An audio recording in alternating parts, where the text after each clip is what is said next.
Let's see. I kind of guess I messed it all up because, technically, probably should have done some like trade deadline stuff this week, but I guess I didn't Yeah, realize it was I coming mean, up. whatever. Yeah. Like what That's would all speculation that ends up not happening anyway. That's true, which is the best kind of Like, speculation. I took a lease out on your heart. I took a lease out on your heart. Can I at least have part? Can I at least have part? Can I at least have part? welcome back, everybody. We are Rough Draft Research. You are the audience, and together we're on a quest for Dynasty Domination. How's it going over there, Daniel? Oh man, so good if I had a tail, I'd be wagging it. Yeah, coming Having up fun. in the health, just fresh off a Monday night game at Arrowhead. It was a Nice. good one. Would have been better if Daniels was playing, but Terry McLaurin really He played a did good show out. game. Yeah, he played it out of his hamstrings, man. Yeah, I was So about to say he came back just for you I and know then went it's back like, away. yeah, and I thought that fourth catch was a catch, but everything he did was pretty impressive. About the only thing they had going, except for that first drive. But Christian, how are you? I'm doing well, man. Fantasy's going well. I won in every league I was in last week, which is doesn't happen super often. That was pretty But cool. can't say Um, that. still have some chances in for the belt. That was a big win for me. And then my other dynasty leagues are going really well. So I cannot complain. I'm doing pretty good. But we're not here to talk about me. We're here to talk some fantasy football. And this week we are doing our yearly ADP versus reality episode where we look at the average draft position of a few guys before the season and see how they're doing and where they're at now. Now, normally we kind of just hit both the negative and the positive in one episode, but this week we are going to stay positive because we can all use some positive energy in our lives. So we're going to talk about the guys who are doing better than their average draft position. Is that about sum it up there, Daniel? Yeah, absolutely. As far as like their current reality, I'm doing like a per game Mm, average and guys that have played at least 6 games. So, and really that focuses on the negative side, like guys who have missed time yeah. are doing worse than their ADP. But it gives us a chance to factor out bye weeks by looking at weekly averages Mm, and kind of rule out pop games by making sure that they've been out there doing it. Um, but yeah, that pretty much gets it. I think I found it interesting. I mean, a lot of this is like you can feel it, you know it, you see it, but hmm. there's a couple little nuggets out there. Uh, just wanted to kind of round it up and see how it looked. So Alrighty. we can start in the tight end room. Cool. Yeah, I'm just doing the order in a suspense. I'm gonna build the suspense, but this is kind of it's been really fun because there's a lot of youth here. Yeah. A couple of guys to highlight. I mean, you know how it is with Gadsden. I mean, Mm, he's out there incredible. He was getting drafted as the tight end 52, if that's a real thing. mm. With rookie tight ends, it's kind of a weird deal, but um he's over here at number 7 right now. Yeah. And I mean, and it's going nuclear. Like it's been a recent explosion that seems to be gaining momentum. But Hmm. I mean, to see a jump of 45 points versus your ADP, that's a guy coming from nowhere and jumping in and kicking ass. So that's pretty cool to see. I know you got him in a couple places. You're probably pumped about it. Yeah, big time. I mean, he was a guy we had talked about before the season and who I was in on, but I got it wrong. I thought it would take a year. I pegged a different rookie LA tight end to break out earlier in his Uh-huh. career in Ferguson. That hasn't quite hit, but I was in on Gadsden. I thought for sure that eventually Herbert would get to him. I just thought it would take longer than this, and I mean, he's just like so fast and lean. Hmm. For a tight, he kind of fits perfectly now that they're throwing the ball all the time. So yeah, no, it's great to see. He looks awesome. Heck yeah. Well, a guy that did take a year to get heated up, AJ Barner's doing pretty good. He's Hmm. tight end 16 right now, but he was, not even being drafted above Gadsden. He was at 55 before the season started. So a jump of 39 is clean. He's really holding down like I wouldn't it's hard to say he's holding down a ton, but he's representing for the receiving room up in Seattle where Cooper Cup's kind of fallen off, and then JSN is really being a juggernaut. And Sam Darnold's consistently producing, so he's making himself felt, making himself known. Tight end 16, like, you know, he's not necessarily being started every week, but he's definitely a Usable. guy to keep your eye on. Yeah, guy to Yeah, stash and pick up. But so he's I like ruining that. he's ruining all my Elijah Arroyo stock for I know it, sure. right? But It goes one way or the other with these rookies. that's fair. Um, Yeah, and quickly just Juwan Johnson, Hmm.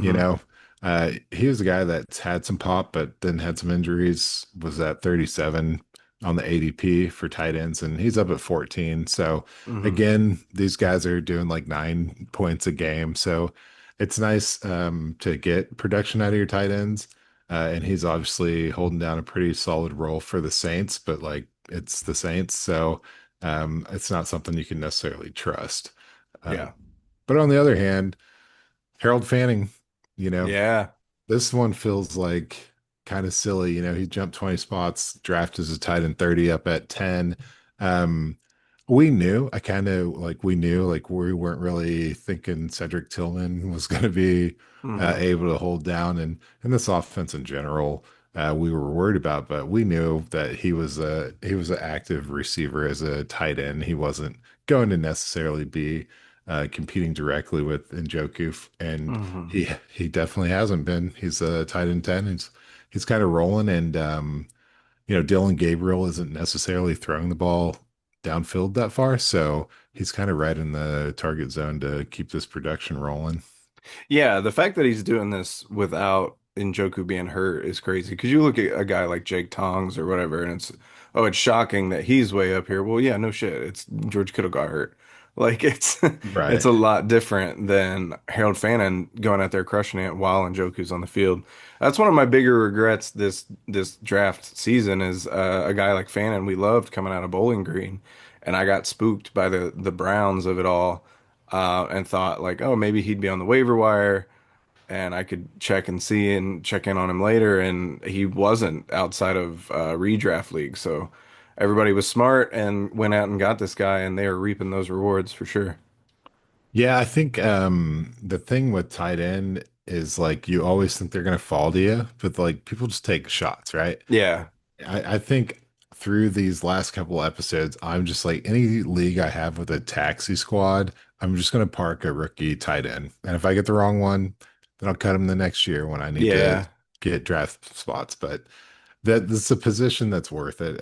At this point, they're starting to perk up as far as production, definitely pop weeks. So I'm enjoying the tight end position. You mentioned Jake Oltongs.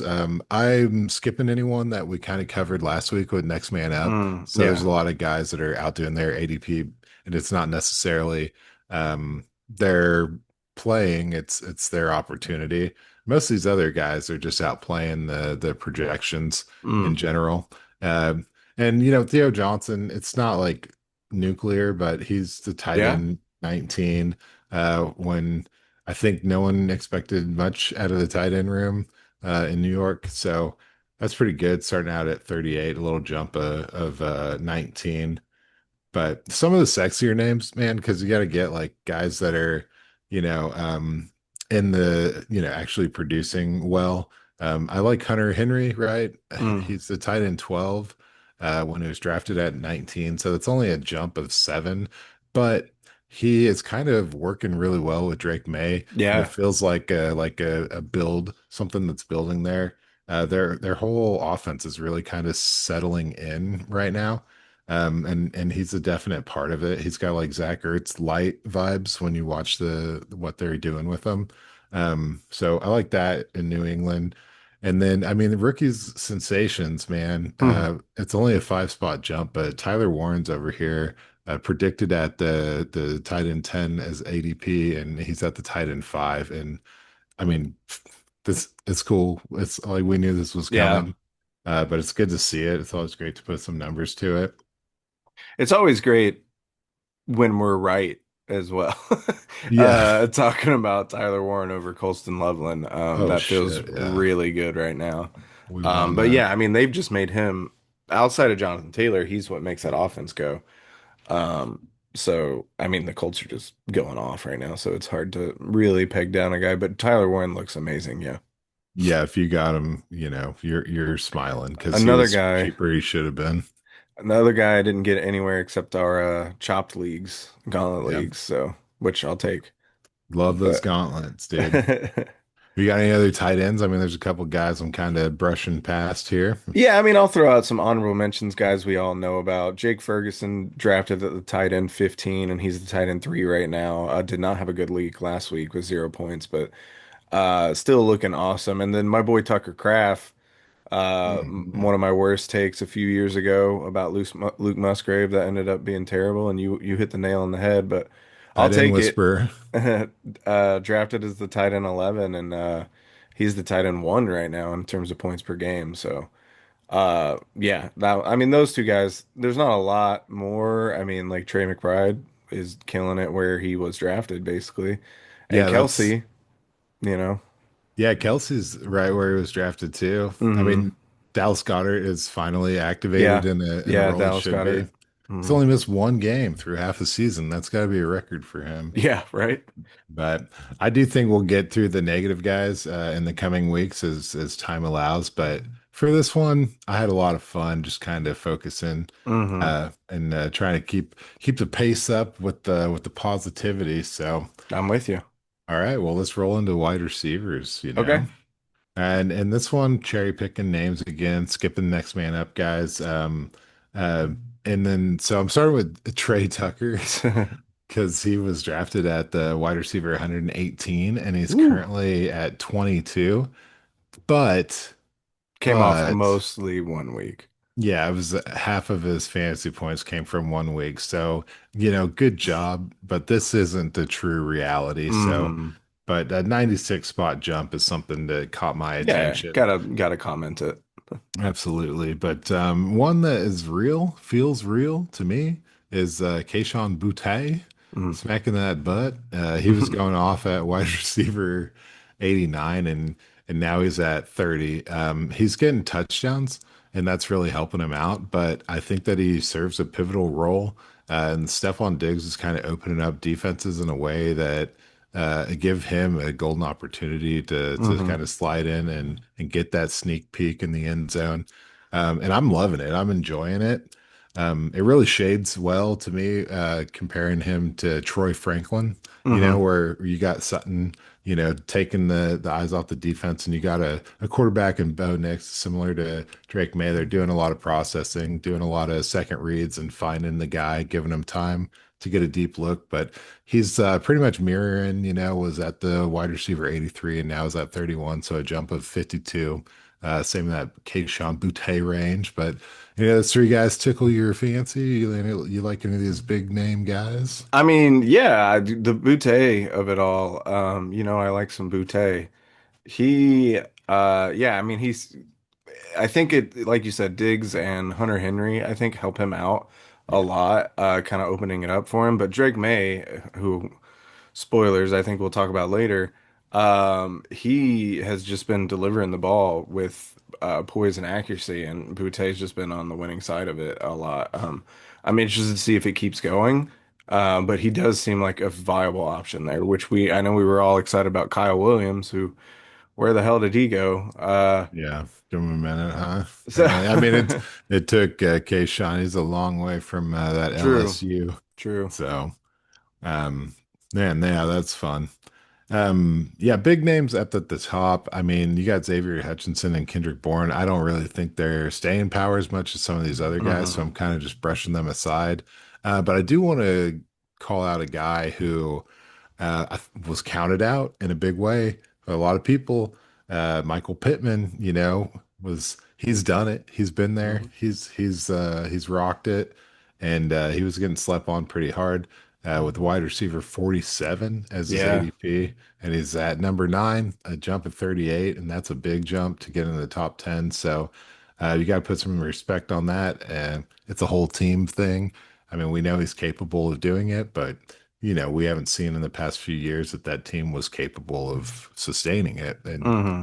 he's probably, I mean, well, I can't say he's been the biggest benefactor of that system. Jonathan Taylor obviously has, but Michael Pittman is no slouch when it comes to, Yeah. getting a piece of that pie. Yeah, I really thought Josh Downs was going to be the main feature guy there.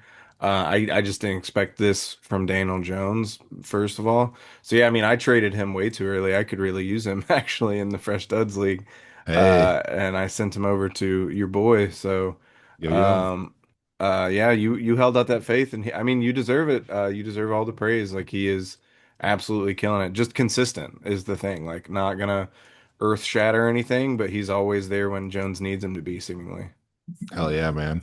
That's a fun team to watch. They're coming to Arrowhead in week 12, I think. Ooh, Ooh, spicy, spicy. it's gonna be crazy. Next up, we got Rome and Dunze. Hell Uh, yeah. yeah, dude, you want to talk about like little quiet rookie years popping like a cricket, It's Hmm. heard it in the night, and now you can't not hear it. Roman Dunze has gone from wide receiver 34 at the ADP up to number 10. So he's just owning it. They're saying DJ Who Mm. up in the I don't know, man. Like Olamide Zacchaeus might be a more viable option than DJ Moore at the moment, but it's been great. That's something we're all excited about, been excited about for years. So I'm gonna stick it to another guy who gave us a little bit of not really necessarily the Michael Pittman-esque resurgent, but there was a lot of fear, a lot of skepticism around Chris Olave. Uh-huh. Um, going wide receiver 35, mostly health. He hasn't really been able to Yeah. stay on the field, and who knows, it could be any play that he has to take a break. But he's at 14 now, so a jump of 21 on an abysmal offense. They can't even pass the ball to Alvin Kamara. So Hmm. it's nice to see him taking ownership and claiming that. Yeah, I love both these guys. I mean, I've said on this podcast I was worried about Olave. I've tried to trade him multiple times, and I actually ended up trading for him. And the main Heyo. reason for that was opportunity is what you want to see for a guy who's a first round pick and like is trending towards superstar with before he gets injured or whatever. I was worried about the injuries, but I mean, he's second in the league in targets behind Jamar Chase. We're 8 games in, and according to PFF, he has 80 targets. He has 83 if you look some other places. I'm not sure. I think PFF, if it's uncatchable, they just don't rule it a target or something. I'm not sure. They always have lower target numbers, but he has a career high of 138. So he's well on pace to absolutely smash that target record. And like, no, the Saints offense isn't good, but if you're gonna get projected around 160 targets. Like that's ultimate opportunity, especially in a PPR league, for you to do some work. He already has 3 touchdowns this year. I believe they all came in one game.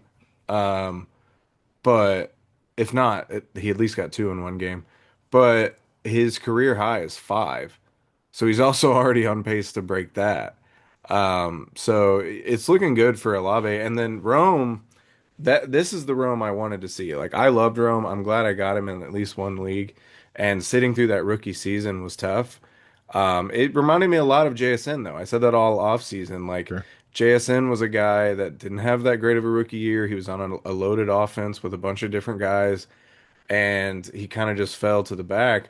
But now he's out targeting DJ Moore 56 to 38, and he already has 5 touchdowns on the year, which he only had 3 last year. And he just looks like the guy. He looks like a true number one wide receiver out there on some days. I mean, the Bears' offense is a little hit and miss so far, but that's to be expected with a new coach and Caleb Williams still kind of finding his footing in his second year. So yeah, absolutely love that Rome is out here crushing it. Yeah, man, it is. That offense is weird. It's like Swift, whoa, like there's just like they just pepper in little Hmm. bits and pieces of excitement, but nothing from the tight end room. And Yeah. Yeah. Rome's owning the lead. So Jeez. yeah, but we got dude Jackson Smith and Jigba. You Hell yeah. mentioned him. Mm. I mean, this is a climb. He's so wide receiver 14 up to number two, Yep. 22 points a game Hmm. on the average. I mean, this is just insane, you know. Yeah. I did not see this kind of production coming. So call me crazy, but yeah, he's definitely a league winner this year. Absolutely. He's making one of the worst trades I ever made in fantasy look not as unpalatable right now. Right. And so yeah, it's been amazing. I would have, he was what, wide receiver, I think 10 or so last year. And it was like good, but I kind of figured that was like where he would peak. Not that I didn't think he would fall off. I just thought he would kind of hover around right there, but it's on a weekly basis. He's just coming out and slaying it, and it's super fun to watch. They're using him all over the place, all over the field, slot, outside, in motion, like everything, and he's making it work everywhere. Heck yeah, man. Yeah, it is a lot of fun. We'll see how it ages, you know. But Hmm. I don't think that anyone's coming to contend with him, and they're doing a 1A, 1B in the backfield. So it's Hmm. all him, dude. All systems in Jigba. Last name, Devonta Smith. I throw it out there. I don't know. It's only an eight move or eight spot jump from his 24 to 16. But I like constantly doubt this guy. I've never been interested in him at Hmm. all in the fantasy world, and I don't know why. But he's definitely out producing my expectations and apparently the average expectation as well. Nothing fancy to say here. Obviously, the Eagles they decided that that Saquon thing was a 1 year deal, I guess, and now they're getting their pass catchers involved. So that's a lot of fun. He's getting the benefit from it. But you know, there's a lot of wide receiver names. I kind of, like I said, cherry picked around. I didn't know if you wanted to hit anyone before we move to the next position. A lot of the guys we covered in Next Man Up, like Yep. Abuka having an incredible rookie year, and then QJ, Quentin Johnston coming back, which has been cool to see. I'll throw out Jalen Waddles having a pretty good year, up to wide receiver 20 after being drafted at 32, Yep. especially with how bad the Dolphins have kind of been on a weekly basis. And then honestly, Garrett Wilson's such a thug. Like Hmm. everybody wrote him off this year with the Justin Fields situation and just thinking that he wouldn't be able to track. And he was being drafted at the wide receiver in 17. So you're not throwing him off that bad, but he's the wide receiver six right now. With how bad the Jets have been, that's pretty impressive. Absolutely, And man. missing a couple, I guess that's points per game, but Yeah, he's got 7 games total here. But no, that's pretty impressive for him. It's kind of like the same story though, right? It's not anything new. It's like yeah. it's what he's always done. Yeah. So it's kind of funny. But no, good shout out on those gentlemen, for sure. We're gonna move to the quarterback Okay. room, which is a weird place, Mm. because like a lot of the guys are doing like pretty close to where we expected them to do. Yeah. Like the top drafted guys are doing pretty good, or they're like injured. You know, we got let's see, like yeah, five of the top 10 guys have been missing major time, so they're not on the list. But you know, guys that weren't talked about last week on Next Man Up that are really making a big jump. Daniel Jones, man. I Yep. mean, this was the one, like this is it. Quarterback 31. He's currently the QB 5. Wow. And I mean, if you've seen him play, it's like, I mean, that I don't get it, dude. I don't get how like he was the one piece they were missing. You know what I Yeah. mean? Like him and Tyler Well, Warren are the only fresh air in the room, you know? yeah, I think it speaks a lot to Shane Steichen deserving a lot of credit. I mean, we all liked him as a play, or at least I know I liked him as a play caller. And this is what I thought he would have done with Richardson. You know, like I thought he would have molded somebody that needed some help into a guy that could at least run his system. That obviously didn't work, but now we're seeing the benefit of what a coach like that can do. And KOC, to be fair, I'm sure the year that Daniel Jones spent talking to Kevin O'Connell probably helped him out a lot as too. But this year, Daniel Jones has his best completion percentage, his best PFF passing grade, his best QBR, his best passing success rate by a mile. It's just everything is just way more efficient, and he's just taking what the defense can gives him and not trying to do too much and throwing it to his playmakers in Warren, Taylor, Pittman. And I mean, he's killing it right now. Yeah, man, it's impressive. Definitely. I mean, best record in the NFL. So Yeah. it's gonna be pretty interesting to see if they can hold on to it, man. Sometimes the pressure builds when you start having that kind of success, but Hmm. so far they look like they're locked in. So Yeah. I got a Stafford just tickling him here. Mm. Quarterback 23 coming through at number 8. Mm. So that's a 15 spot jump. And he's doing it without Puka at times, you know. And I don't know. That game in London was just nuts, in my Yeah. opinion. That Devontae Adams stat line was ridiculous. Hmm. Just like I'm only throwing it to you when it's a touchdown. Don't worry about it. But we kind of always look at Stafford as a guy that like is a season away from Hmm. just Well, he it's was in over. some crazy alien healing tank in preseason this year. Right. We didn't even know if he was gonna get the start week one. Yeah. And then now he's coming out and he's the QB8, which I love. I've been riding him in two different leagues, so. Yeah, you gotta love it. I think the last guy I've got to mention here is Drake May, and we've kind of Hmm. already touched on it, but it is doing what it's supposed to be doing. He was a quarterback 16 on the ADP, and it's a QB4 Mm. right now, which 12 spot jump is pretty impressive. And it, I don't know, it's like it's different with the Patriots because it doesn't feel like there's any superstars on the Uh-huh. offense. It Yeah. feels like it's just good play calling, good ball management, good decision making, good catches, and a whole lot of running back fumbles and success. So I'm pretty excited, honestly. I'm pumped about this division to see if like they can give Buffalo a run or not. Hmm. Because if Buffalo doesn't trade for a wide receiver in the next 7 days, I don't know how much of a chance they really stand. So Yeah. it's Yeah, interesting. Drake May's been very impressive, like you said, with limited-ish weapons. I wasn't buying the Patriots at first, but I mean, it's hard to argue with what they put on the field. So it's been really fun to watch, and Drake May's like one of the better young quarterbacks right now. With For the sure. last 3 years, him and Jaden Daniels, who's not been shown out because he's been hurt, but. Yeah. Yeah, it's been a lot of fun. Honorable mentions, another old head. I mean, Rodgers isn't doing amazing, but he is up 14 spots from his ADP, so he's playing consistently well. Yep. Caleb Williams, I think, gets a lot of flack for the QB 12, and he's up 3 spots from where he was being drafted. And that's not a huge jump, but does seem crazy. I mean, I know we're talking real life football when we give him flack, not much fantasy, but there's Right. still people like not really interested in him and fantasy, and he does fine Yeah. to great. Jackson Dart ended up getting the starting job and being the QB 13 right now, or he's up 13 spots. I mean, which is pretty good. And then Jordan Love, throwing him out there. He was drafted at QB 18, coming off like a lukewarm year, and he's up to the QB 10 right now in points per game, which is, that's nice to see.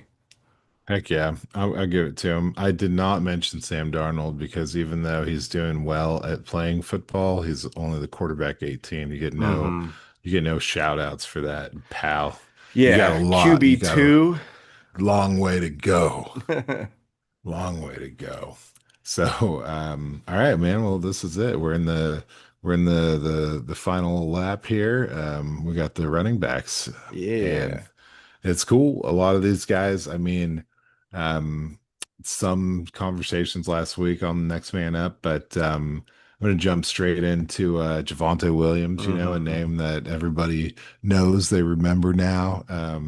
So to go from the running back 36 to the running back 8, that's a big jump. That's a Yeah. 28 spot jump, which is insane because like what are we doing, people? I feel like were we ever sleeping that hard on this guy? Was he really going off at the running back 36? Yeah, I mean, it was tough. I mean, he had an okay rookie year, gets hurt, or yeah, gets hurt and then doesn't really come back the same. And he just was buried on a team. I think a lot of it had to do with being Sean Payton's running back and really not being that great outside of catching passes. And I mean, it's awesome to see him doing this well. He looks healthy. Should have Yep. bought the dip. Three Dude. point eight yards after contact per attempt, according to PFF, and he's sixth in missed tackles forced. So it's not even like he's just getting these wide open looks from Dallas. Like he's actually making it work. And it's fun to see, a guy you and I. I mean, he made it to the finals of Oh our yeah. very first rookie tournament, if I'm not mistaken. Yeah, no, that's accurate, man. He was in there with was that the Brees year? I think it was Najee, right? Oh yeah, Najee. Yep, yep, yep. Wow. Jeez. Yeah. It's good to see a guy get back on the horse, man, and Hmm. ride it to the sunset. Okay, well, let's talk about uncertainty and impressiveness. How about in a short term? And that's the off season for Quinshaw and Junkins. Like that was this guy, hey, he's not signed. We don't know. He's not at the facility. We don't know. Doesn't even start the season really out there so much, and it hurt his draft stock really. Not dynasty probably, but in the redraft he was RB 40. And now he's sitting at 14, kind of, he got a little injured last week, but he's showing now like the top rookie running back right now. Which is Um, crazy. Yeah. yeah, and it's wild. So on a team that can't do anything really exciting, he is the excitement. So that's something. Obviously, a 26 spot jump is a little artificially inflated by some off the field influences, but it's good to see him coming in and kicking all the ass. You know what I mean? Yeah, and I mean it like I said with Chris Olave, where attempts and opportunity is what matters most usually. He's eighth in attempts despite how his season started. Like not playing week one and then a very low key week two. And then I think even week three they were like using him halfway and then he just took off like a rocket. So yeah, that I mean that just speaks to it was a guy I thought could come in and be a workhorse. I was fighting between Tim and Travion. Right now I'm kicking myself for that.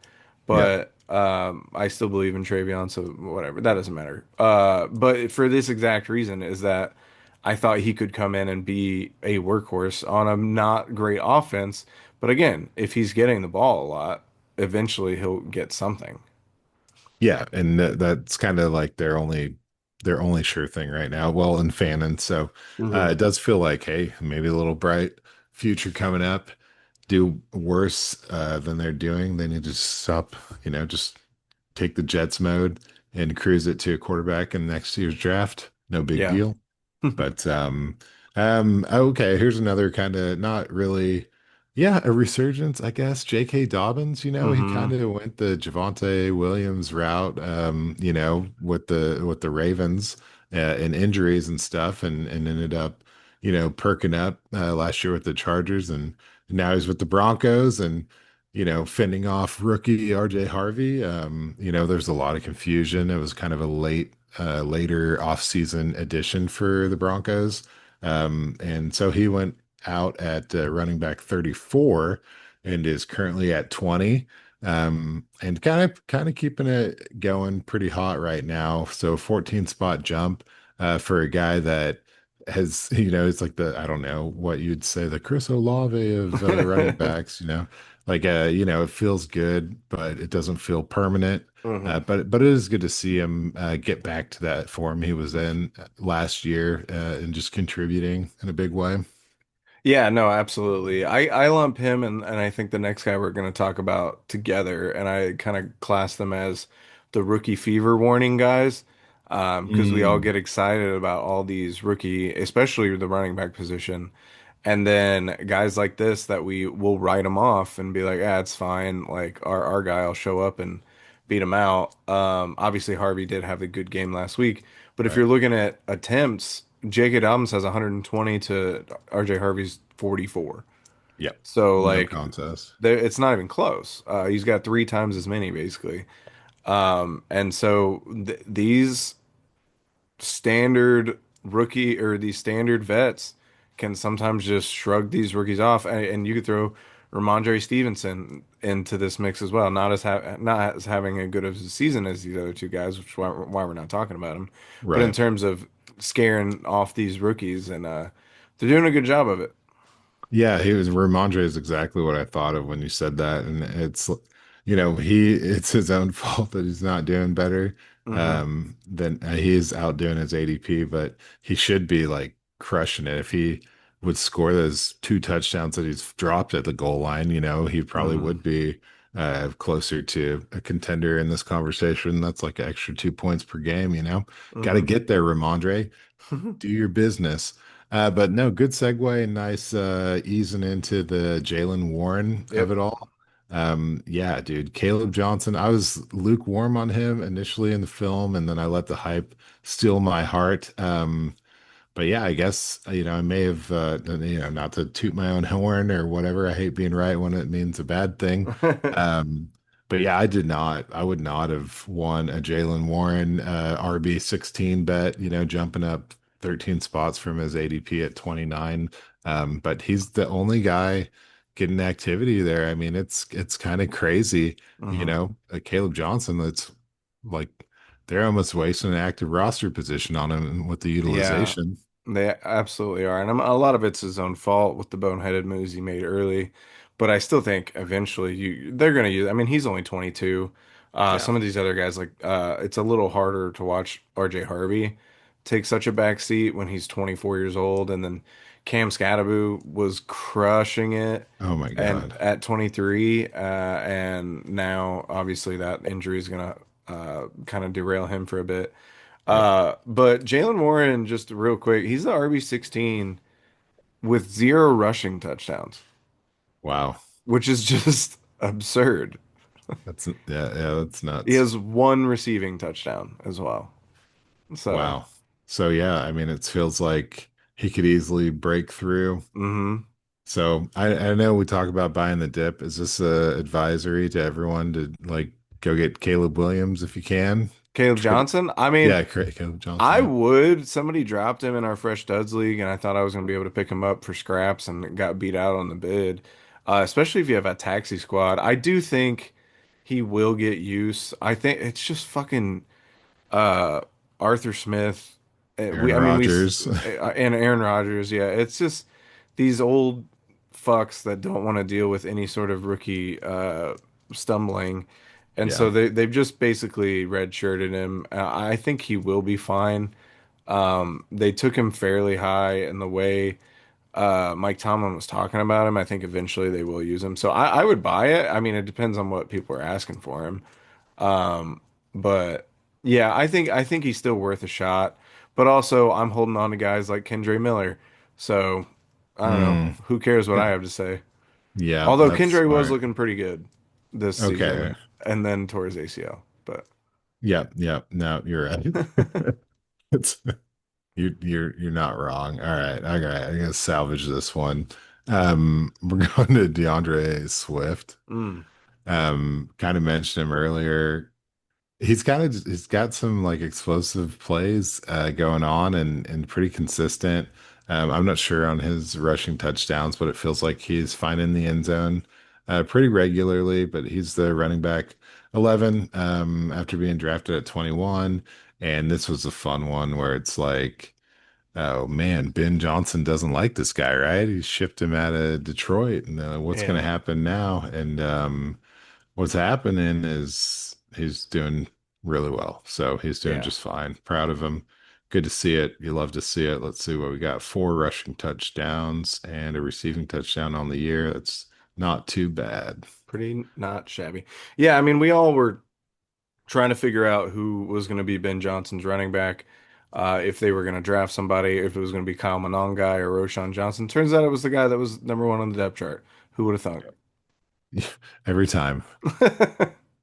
But I see people, a lot of people selling him in dynasties right now.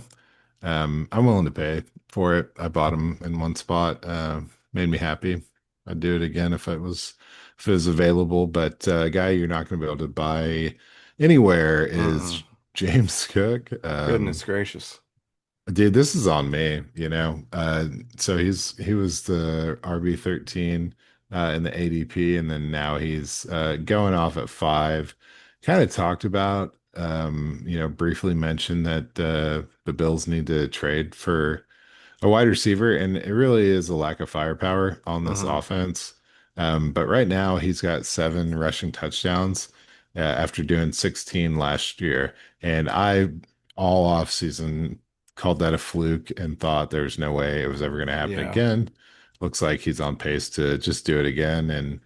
And he doesn't have any receiving touchdowns yet this year. So there's that wild card that could elevate him as well. So, I mean, yeah.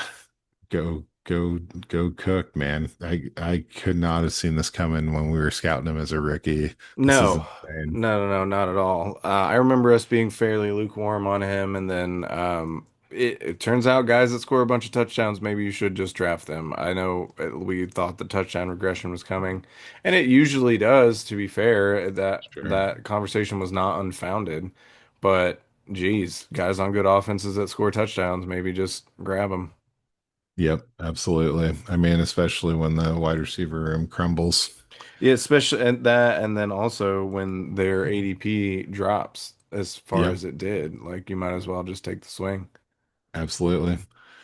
Well, you got any running backs jumping out Uh, at you? I didn't have a lot. I want to throw out Travis Etienne, Yep. just because basically everyone had him as a bloated corpse on the side of the river, Mm. going into this offseason, drafted him at the RB30, and he's pulled out the RB18. And no one in that Jacksonville backfield is slightly a competition for him, as of yet. So that was really it. Everybody else is fairly chalk. I mean, there's some movement here or there, Yeah, a uh, lot of the top guys are right in the kind of right in their window. So that's been a really kind of predictable, consistent year for Hmm. running backs. Let's say, yeah, Bucky Irving is probably the biggest injury name Mm. at the position, which is pretty good. You know, there's some letdowns, and we will get back to the negative. Don't worry about it. We But always do. But there you have it. There is our positive ADP versus reality. So we will be back next week. But until then, we've been Rough Draft Research. You've been the audience, and we'll see you next time. take care, y'all.